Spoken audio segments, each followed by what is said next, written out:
Hello everyone, welcome to global online. This is Ankita Sood. आज के session में हम देखेंगे NTA UGC NET paper 2 computer science में आर्टिफिशियल इंटेलिजेंस का एक बहुत ही ज्यादा important and most interesting topic जिसका नाम है नेचुरल लैंग्वेज प्रोसेसिंग। ये एक ऐसा टॉपिक है जिसको रियल लाइफ में हम सभी यूज करते हैं एंड यूजीसी नेट एग्जाम में भी इस टॉपिक में से रियल लाइफ बेस्ड एग्जाम्पल आपसे पूछे जाते हैं। इस वीडियो में हम इसी तरह से देखेंगे कि क्या क्या इंपॉर्टेंट फैक्ट्स हैं जो कि एग्जाम में पूछे जाते हैं एंड बहुत इंटरेस्टिंग वे में आपके सारे कॉन्सेप्ट्स क्लियर हो जाएंगे। तो आप सभी स्टूडेंट्स इस वीडियो में एंड तक जरूर बने रहिएगा।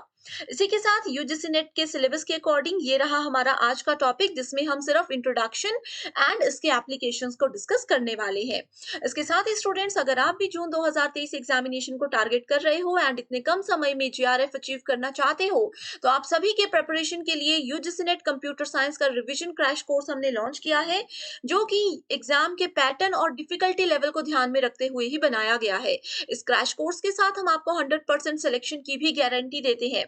एग्जाम में क्या पैटर्न रहता है, कैसे आप ट्रिक्स के साथ कॉन्सेप्ट्स को याद रख सकते हो, ये सभी चीजों के साथ फुल सिलेबस वीडियो लेक्चर्स हम आपको प्रोवाइड कराते हैं। साथ ही फुल सिलेबस नोट्स आपको पीडीएफ के फॉर्मेट में मिलेंगे, जिस पीडीएफ को आप लोग इजीली डाउनलोड कर सकते हो। यहाँ पर हम आपको मॉक टेस्ट प्रोवाइड कराते हैं जिसमें कंप्यूटर साइंस के 10 यूनिट्स के हर एक रिपीटेड मोस्ट इंपॉर्टेंट और एक्सपेक्टेड क्वेश्चंस को भी कवर किया गया है। ये मॉक टेस्ट बहुत बार स्टूडेंट्स को मदद करता है एग्जाम क्वालिफाई करने में एंड इसके साथ ही एमसीक्यू क्वेश्चन बैंक आपको देते हैं जिसमें आपको सभी previous year questions, topic wise MCQs और एग्जाम ओरिएंटेड प्रिपरेशन में ये आपको मदद करेगा। एक और प्लस पॉइंट इस कंप्लीट क्रैश कोर्स का ये है कि इसके साथ यूजीसी नेट पेपर 1 का कंप्लीट कोर्स हम आपको फ्री देते हैं जिसमें डेली लाइव लेक्चर्स की मदद से आपके सारे कोर्स को कवर करवाया जाएगा। आपको पेपर 1 के भी 10 यूनिट्स के नोट्स मिलेंगे। 2000 से भी ज्यादा एमसीक्यूज वाली पीडीएफ हम आपको प्रोवाइड कराते हैं जिसमें से कि as it is questions exam में आते हैं। इस कंप्लीट कोर्सेज को ज्वाइन करने के लिए आप इन नंबर्स पर कांटेक्ट कर सकते हो या फिर फ्री वीडियोस के लिए ग्लोबल ऑनलाइन ऐप को भी डाउनलोड कर सकते हो। ऐप डाउनलोड करने के बाद स्टोर सेक्शन पर जाते ही आपके सामने कोर्सेज आ जाएंगे। आप यहाँ पर डायरेक्टली कोर्स को सर्च कर सकते हो या फिर सर्च बार में यूजीसी नेट कंप्यूटर साइंस लिखोगे, आपके सामने कोर्सेज आ जाएंगे। ये हमारा 1 ईयर का कंप्लीट कोर्स है। अगर आप लोग दिसंबर एग्जाम को टारगेट कर रहे हो तो आपके लिए ये कोर्स बेस्ट रहेगा एंड अगर आप जून एग्जाम को टारगेट कर रहे हो तो ये कोर्स आप लोगों के लिए बेस्ट है जिसकी फीस भी बहुत कम है एंड 100% सिलेक्शन की भी गारंटी यहाँ पर आपको दी जा रही है। कोर्स पे क्लिक करने के बाद आप इसके कंटेंट सेक्शन पर जाओगे तो पेपर 1 का कंप्लीट कोर्स आपके सामने आ जाएगा एंड पेपर 2 के यूनिट वाइज फोल्डर्स हैं। जिस भी यूनिट से आप प्रिपरेशन शुरू करना चाहते हो आप उस यूनिट पे जा करके थ्योरी वीडियोस, एमसीक्यूज या फिर उसके नोट्स देख सकते हो जो कि डेफिनेटली आपको मदद भी करेंगे एंड ये आपको एग्जाम के लिए बहुत ज्यादा हेल्पफुल होंगे। आप आज ही इनको ज्वाइन जरूर कीजिएगा। इसी के साथ बढ़ते हैं डेफिनेशन की ओर जो कि है natural language processing. Natural language processing जो है कंप्यूटर साइंस में आर्टिफिशियल इंटेलिजेंस का एक बहुत ही ज्यादा इंपॉर्टेंट टॉपिक है जो कि एग्जाम के लिए भी इंपॉर्टेंट है, चाहे आपका कोई कॉम्पिटिटिव एग्जाम हो या फिर आपका कॉलेज लेवल एग्जामिनेशन हो। Natural language processing is the ability of a computer program to understand human language as it is spoken and written, refer to as natural language. अब देखो इसमें नेचुरल लैंग्वेज इसको बोला गया है। अब नेचुरली दो लोग आपस में बातचीत कैसे करते हैं, मैं अगर आप लोगों को पढ़ा रही हूँ तो जो लैंग्वेज आप लोग समझ पा रहे हो मैं उसी लैंग्वेज में आप लोगों को पढ़ा रही हूँ। आप लोग मेरे पढ़ाई हुई चीजों को, मेरे बोले हुए शब्दों को सुन रहे हो, समझ रहे हो, इंटरप्रेट कर रहे हो। ठीक है, तो ये क्या है, ये नेचुरल लैंग्वेज को आप लोग प्रोसेस कर रहे हो एंड जब आप रिप्लाई करोगे कि यस मैम हमें समझ आ गया या फिर हमें किसी पर्टिकुलर पॉइंट पे डाउट है तो वो क्या होगा कि आप लोगों ने रिप्लाई किया, यानी कि प्रोसेसिंग जो है, हमारे बीच का कम्युनिकेशन जो है वो बिल्कुल सक्सेसफुल हो चुका है। वैसे ही जैसे ह्यूमन बीइंग आपस में कम्युनिकेट करते हैं किसी एक पर्टिकुलर लैंग्वेज को मीडियम बनाते हुए, उसी तरह से दो कंप्यूटर्स भी आपस में कम्युनिकेट कैसे कर सकते हैं, इसी चीज के लिए नेचुरल लैंग्वेज प्रोसेसिंग को आर्टिफिशियल इंटेलिजेंस की मदद से कंप्यूटर साइंस के अंदर बनाया गया है। ओके, इसकी एक डेफिनेशन फिर से मैं बोल रही हूँ, आप उसको नोट कर लीजिएगा। Natural language processing is the ability of a computer program to understand human language, human की द्वारा बोली गई भाषा को समझना, जैसे हम बोलते हैं, जैसे हम लिखते हैं नेचुरली, जैसे कोई दूसरा इंसान मेरी लैंग्वेज को समझ रहा है उसी तरीके से नेचुरली मेरा कंप्यूटर सिस्टम या फिर जो भी लेटेस्ट टेक्नोलॉजी हम यूज कर रहे हैं वो मेरी लैंग्वेज को कैसे समझे, that is called natural language processing. Okay, तो आर्टिफिशियल इंटेलिजेंस में इसको बहुत सालों से यूज किया जा रहा था, लेकिन अब आप देखोगे कि इस टॉपिक को जैसे जैसे हम इसके एप्लीकेशंस पर जाएंगे आपको क्लियर आइडिया हो जाएगा कि हम रियल लाइफ में कितना ज्यादा नेचुरल लैंग्वेज प्रोसेसिंग को यूज करते हैं। सो इसमें आप देख सकते हो the field of NLP involves making computer to perform useful task with natural language is human use. अब देखो जैसे कि हम बोलते हैं मेरा कोई बिहेवियर है, मैंने आप लोगों को कुछ बोल दिया, ठीक है, तो वो आप लोग रिप्लाई करोगे, आप मेरी फीलिंग्स को समझोगे कि मैम गुस्से में थी इसलिए उन्होंने ऐसे बोल दिया। तो यही सब चीजें आज के समय में कंप्यूटर कर रहे हैं, मोबाइल डिवाइसेस कर रही हैं। जैसे आप लोगों ने गूगल असिस्टेंट का नाम जरूर सुना होगा, ठीक है, आप क्या करते हो, गूगल असिस्टेंट को कुछ भी सर्च करने को बोलते हो, कुछ भी गाना प्ले करने के लिए बोलते हो, कोई भी वीडियो प्ले करने के लिए बोलते हो, तो वो उस वीडियो को ज़रूर प्ले करता है। तो ये सब नेचुरल लैंग्वेज प्रोसेसिंग है कि आपकी जो नेचुरल भाषा है, आप कैसे किसी कंप्यूटर सिस्टम में उसको बोल करके उसको समझा सकते हो कि एग्ज़ैक्टली आपको क्या चाहिए, राइट? सो ये लेटेस्ट टेक्नोलॉजी है, इसीलिए एग्ज़ाम में भी इस पे मेजर फोकस अब रखा जा रहा है। इसके अलावा स्टूडेंट्स अगर हम लोग बात करें नेचुरल लैंग्वेज प्रोसेसिंग के कुछ एप्लीकेशंस की, इसकी एप्लीकेशंस में पाइथन का एक बहुत इंपॉर्टेंट रोल रहता है। आप लोगों ने पाइथन जरूर सुना होगा। Python programming language provides a wide range of tools and libraries for attacking specific NLP task. अगर हम लोगों को और कोई नेचुरल लैंग्वेज प्रोसेसिंग के टूल्स बनाने हैं, कोई नया एप्लीकेशन बनाना है, तो उसके टूल्स और लाइब्रेरीज पाइथन के अंदर पाई जाती हैं। ठीक है, इसमें आपके पास जैसे कि लेमेटाइजेशन आ जाएगा जिसमें कि आप ट्रिमिंग और ये सब कुछ कर सकते हो, ये सारी चीजें भी पाइथन ही हमें प्रोवाइड करवाता है। इसके अलावा अगर हम बात करें एप्लीकेशंस की, जो कि एक बहुत इंपॉर्टेंट टाइप आ जाता है, एप्लीकेशन में सबसे पहले आ जाएगा स्पीच रिकॉग्निशन। स्पीच रिकॉग्निशन को आप लोग बोल सकते हो स्पीच टू टेक्स्ट। अब आप लोग गूगल में जाकर के बोलते हो hey Google please play artificial intelligence lectures on YouTube by Ankita Sood ma'am. तो ये क्या हो गया, आपने स्पीच बोली, वो उसको टेक्स्ट में कन्वर्ट भी करेगा और उसको सर्च भी कर देगा। तो ये होता है स्पीच रिकॉग्निशन, कि वो आपके वर्ड्स को समझ रहा है। हालांकि अभी तक आर्टिफिशियल इंटेलिजेंस इतना स्मार्ट नहीं हुआ है, एनएलपी इतना स्मार्ट नहीं हुआ है कि वो किसी भी एरिया की लोकल लैंग्वेज को भी सर्च कर सके। अभी तक जो बेसिक लैंग्वेजेस हैं, जो जनरल लैंग्वेजेस हैं, जैसे इंग्लिश हो गई, हिंदी हो गई या फिर और भी काफ़ी सारी लैंग्वेजेज़ हैं, सिर्फ़ उन्हीं पर ये काम अभी तक हो रहा है। Speech recognition is required for any application that follows voice commands or answers spoken questions। ठीक है, जहाँ पर भी आपको पता होगा कि जो एप्लीकेशन आपकी वॉइस कमांड को समझता है, सिर्फ़ वहाँ पर ही ये फीचर अभी काम करता है। ओके, अब इसका देखो बेनिफिट क्या है स्पीच रिकॉग्निशन का। हम लोगों को मान लीजिए कुछ बहुत ज्यादा कुछ टाइप करना है, कुछ सर्च करना है, तो हमें टाइप करने में उसमें समय बर्बाद नहीं करना। वो बहुत ज्यादा स्लो प्रोसेस होता है कि अगर हम पूरा सेंटेंस टाइप करें एज कंपेयर टू किसी सेंटेंस को बोलना, राइट? जब हम उस चीज को बोलते हैं, ऑटोमेटिकली वो टेक्स्ट के फॉर्मेट में आ जाता है। मान लीजिए आपको कोई बड़ा सा पैराग्राफ लिखना है लेकिन आपकी टाइपिंग स्पीड अच्छी नहीं है, तो आप क्या करोगे, गूगल असिस्टेंट पे जाकर के उस चीज को बोलोगे और वहां पर वो चीज टेक्स्ट के फॉर्मेट में आती जाएगी, जिस भी लैंग्वेज को आपने सेलेक्ट किया हो, चाहे हिंदी, इंग्लिश, मराठी कोई भी हो।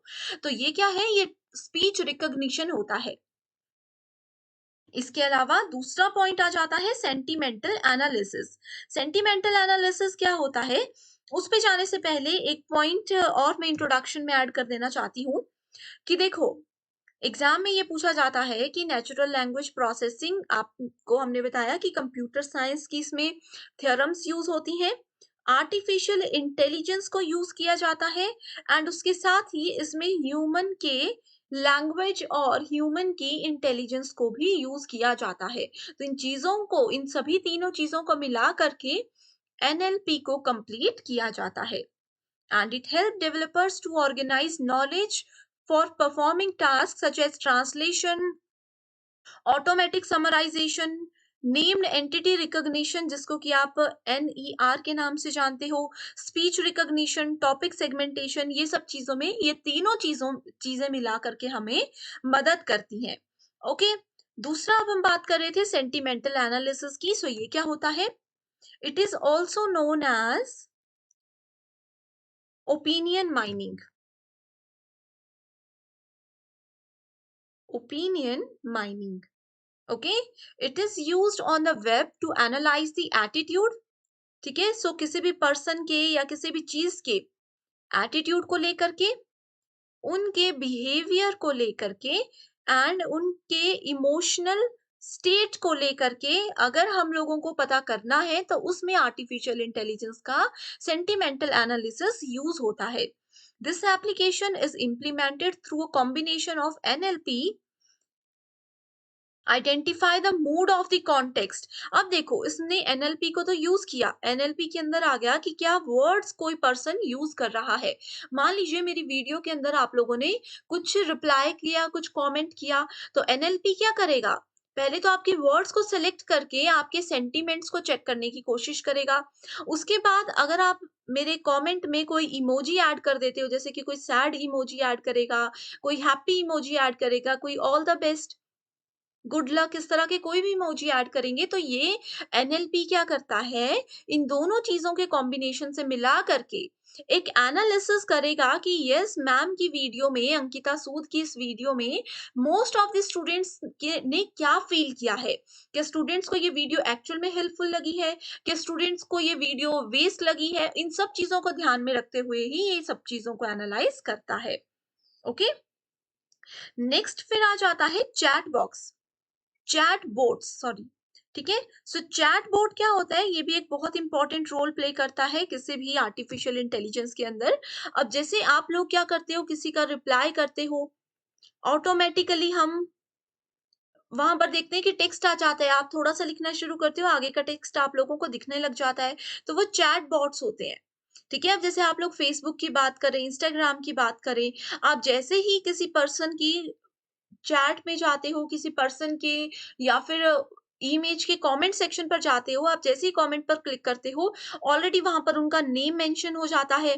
उसके आगे कुछ ऑप्शंस भी आपके पास आ जाते हैं, जैसे कि all the best, very nice picture, इस तरह के कुछ कमेंट्स आ जाते हैं।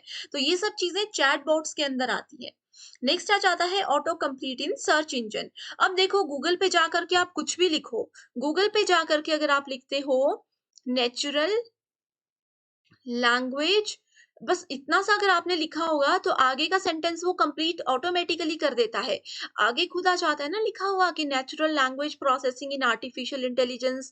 दूसरा ऑप्शन आ जाएगा natural language processing in artificial intelligence for UGC net, natural language processing MCQs for college level examination. इस तरीके से बहुत सारे ऑप्शंस आपके गूगल के नीचे वहां पर लिस्ट में आ जाएंगे। तो ये क्या है? Auto complete in search engine. So ये सब चीजें भी नेचुरल लैंग्वेज प्रोसेसिंग की मदद से ही आता है। आप कुछ भी सर्च करो गूगल पे जाके, आपके पास एक लिस्ट जरूर आ जाएगी जो रिलेटेड वर्ड्स की लिस्ट होगी। अब ये रिलेटेड वर्ड्स को कौन उठाता है? ये आर्टिफिशियल इंटेलिजेंस उठाता है एंड नेचुरल लैंग्वेज प्रोसेसिंग की मदद से वो चेक करता है कि कोई पर्सन इस पर्टिकुलर पॉइंट ऑफ टाइम पे किस चीज को सर्च कर सकता है। जैसे अगर यूजीसी नेट एग्जामिनेशन के एप्लीकेशन फॉर्म के समय पे आप गूगल पे सर्च करोगे, यूजीसी नेट इतना सा लिखोगे तो आपके सामने आगे आ जाएगा जून 2023 एप्लीकेशन फॉर्म। तो आपको एक क्लियर आइडिया हो जाएगा कि यस, अभी एप्लीकेशन फॉर्म्स आ चुके हैं और मैक्सिमम स्टूडेंट्स उसके बारे में सर्च कर रहे हैं, तो वो आपके टॉप सर्च में आ जाएगा। नेक्स्ट है language translator and machine translator भी, जिसको आप लोग बोल सकते हो। देखो, अब कई बार होता है कि कई स्टूडेंट्स हमारी वीडियोस के नीचे मान लीजिए मराठी में कमेंट कर देते हैं। ठीक है, कईयों ने बंगाली लैंग्वेज में कमेंट कर दिया, हम नहीं समझ पाते, तो हम क्या करते हैं, उन्हीं कमेंट्स को एज इट इज कॉपी करेंगे, गूगल ट्रांसलेटर पे जा करके उसको पेस्ट करेंगे एंड उसको ट्रांसलेट करके देख लेंगे इंग्लिश में कि एग्जैक्टली उस स्टूडेंट ने क्या लिखा है। एंड बहुत बार ऐसा भी होता है कि हम उनका रिप्लाई भी इसी तरह से लैंग्वेज कन्वर्जन के थ्रू वहां पर कर देते हैं। सो लैंग्वेज ट्रांसलेटर होता है, पहले ह्यूमन ट्रांसलेटर होते थे लेकिन उनकी श्योरिटी नहीं होती थी। कि कोई पर्सन अब मान लीजिए दूसरी कंट्री में जा रहे हैं, मैं चाइना जा रही हूँ, मुझे लेकिन लैंग्वेज वहाँ की नहीं आती। तो क्या होता है, मैं अपने साथ ट्रांसलेटर लेकर गई, लेकिन कोई श्योरिटी नहीं है कि ट्रांसलेटर बिल्कुल अच्छे से करेक्ट करके दे रहा है या अपनी तरफ से कोई कहानी बना रहे हैं। इसीलिए आर्टिफिशियल इंटेलिजेंस का हम ये श्योरिटी दे सकते हैं कि इसमें जो भी ट्रांसलेशन हम करेंगे, किसी भी लैंग्वेज में करेंगे, वो 100% जेन्युइन होगी, 100% श्योर होगी। ग्रामर चेकर भी होता है, आपको पता है ग्रामर चेकर हो गया, स्पेलिंग चेकर हो गए, ये सब चीज़ें भी इसी के अंदर आती है। सो आई होप स्टूडेंट्स आज का ये सारा कॉन्सेप्ट आप लोगों का क्लियर हो चुका है एंड इसके साथ ही अब आप ये भी समझ चुके होंगे कि आर्टिफिशियल इंटेलिजेंस में एनएलपी के क्या एडवांटेजेस और डिसएडवांटेजेस हैं। सो एडवांटेजेस की अगर बात करें, NLP help user to ask questions about any subject.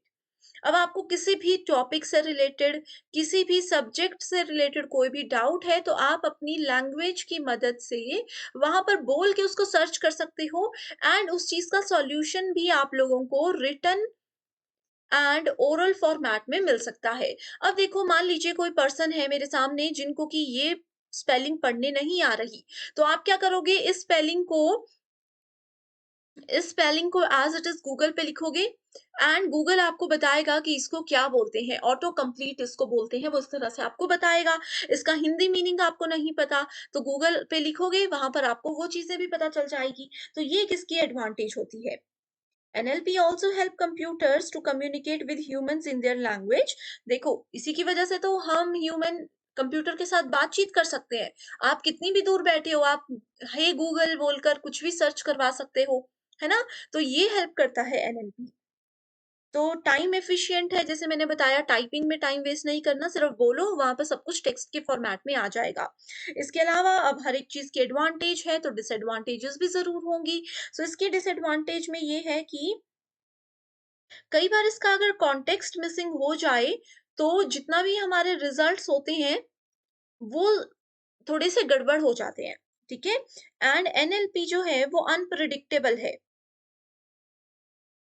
Unpredictable है। अब मान लीजिए कि मैं कोई सॉन्ग प्ले करना चाहती हूँ, ठीक है, मैंने कोई भी एबीसी नाम का सॉन्ग प्ले करने के लिए बोल दिया। अब उसी टाइटल के कई बार होता है कि 2 सॉन्ग्स हो, 3 सॉन्ग्स हो, तो यहाँ पर आकर के एनएलपी कंफ्यूज हो जाता है कि अब इसी टाइटल के 4-5 गाने हैं, इनमें से मैं कौन-सा प्ले करूँ? तो उसके लिए ह्यूमन इंटरेक्शन की फिर से ज़रूरत पड़ती ही है। ओके। एनएलपी में रिक्वायर मोर की स्ट्रोक, सो जनरल रियल लाइफ या फिर ह्यूमन इंटरेक्शन से ज्यादा की स्ट्रोक्स की यहाँ पर जरूरत पड़ सकती है। सो आई होप स्टूडेंट्स आज का ये कॉन्सेप्ट आप लोगों का बिल्कुल क्लियर हो चुका है। इसके एप्लीकेशंस भी हमने देख लिए। इसमें आप लोग स्पीच रिकॉग्निशन के साथ एक और ऐड कर सकते हो, क्वेश्चन आंसर सेशन या फिर क्वेश्चन आंसरिंग इसको बोल सकते हो।